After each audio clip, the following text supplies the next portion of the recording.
हजरत जी बीवी मेरा हक नहीं अदा करती, मैं पकौड़े खिला के ते हक लेना पिया, दालां खवा के ते हक लेना पिया 10 मिनट। एक सहाबी रसूल नबी पाक दे कोलों बयान करदे ने, मैं नबी पाक दे कोलों पुछया, सवाल कीता महबूब जी मा हक्कु ज़ौजती अहदिना अलैहि, ऐ सोने महबूब जी मेरी बीवी दा मेरे ऊपर की हक है। सहाबा पूछते होंदे से नबी पाक दे कोलों कि केड़ा हक है जेड़ा मेरे ऊपर है मैं बीवी दा अदा करा, पर असी कदों पूछदे हां, असी पुछदे हां बीवी दा की हक है, बीवी दा की हक है। लेकिन सहाबी रसूल दी तड़प ते गौर करना, अर्ज करते ने महबूब जी साड़ियां बीवियां ते साडे ऊपर की हक है जेड़ा अदा कीता जाए। मेरे पैगंबर ने फरमाया सब नालों पहला हक ओदे नानो नफका खर्चे दा ख्याल कर, औरत महकूम है तू हाकम है, तेरा कम कमाना है, औरत नू ओदा पूरे दा पूरा जेड़ा खर्च बनदा है अपनी इस्तेताअत दे मुताबिक जिहो जिहा आप खाना है ओहो जिहा बीवी नू खिला, जिवें दा आप खाना है ओही बीवी नू खवा।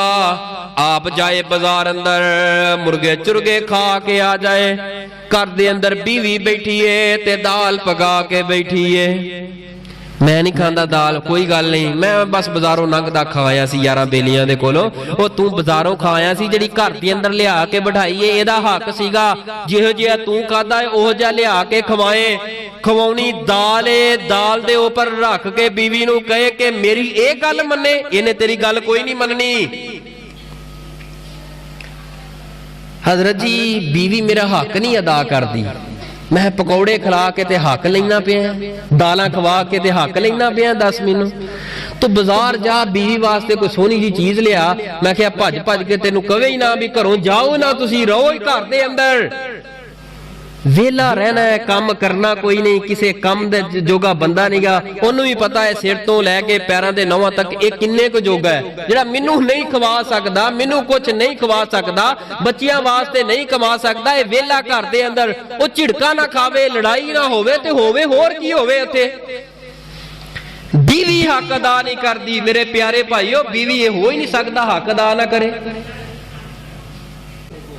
लेकिन जिस वक्त हक अदा ही ना किया जाए, उहदे हकूक ही अदा ना किए जान, उहदा ज़हन ही इधर है फिर कि ये ना कुछ खवांदा है, ना बच्चियां दा कुछ करदा है, ना मेरा कुछ करदा है, फिर उन्हें तो कहना है अल्लाह का शुक्र है कि घर अंदरों निकले है, जान छुट्टी है, ये आया मेरे वास्ते मुसीबत है, घरों गया है, अल्हम्दुलिल्लाह घर अंदर सुकून है। इस बीवी ने लाजमन ये बात करनी है और जरूर करनी है।